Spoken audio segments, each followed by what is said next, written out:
1,000. We might approach that tonight. Here's the freshman from Houston, Andree Pickens. She needs a big score here because Robin Hawkins got a 9.350, which has to count. They have to count that because Reagan Thomasak fell and got a lower score than that. So to count a 9.3 is really going to hurt them. Alabama's had some problems on beam. The last meet here against Minnesota, every one of their 6 performers fell at least once, so they've been having confidence problems. And the beam is such a pressure event.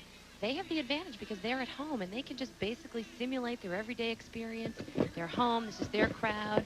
They don't have to, that was a beautiful pass. 2 back handsprings to a layout step out. But on the balance beam, it's time to settle down. The first 2 events, vault and bars, your adrenaline is pumping. You can use that explosive energy to your benefit on those events. Sometimes that explosive energy goes against you on this event. It takes you right off the balance beam. 6 freshmen, 5 sophomores on the roster for Alabama. And let me tell you something about the balance beam and experience. You want experienced athletes to come through for you in the clutch. And when the more experience you have, the better you are on this event. There's just no 2 ways about it. Sam Muehlman of Georgia got a 9.9 on floor. They're smoking so far. Andree is doing a terrific job, and they really need her to step up. She's not known for this event. This is not one of her strongest.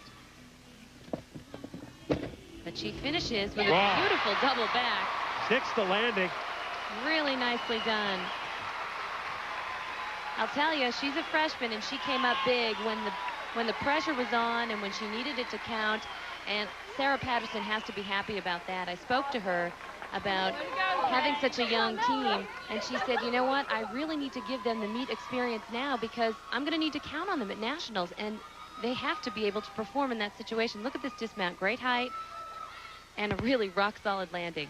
She has the 2nd highest all-around score in the country this year to Karen Litchie, so she's terrific at all disciplines. She is stoked about that landing, at least. And Coach Patterson thinks it's awesome. You know, Sarah Patterson is also the Associate Athletic Director at the University of Alabama, so she is a very busy woman.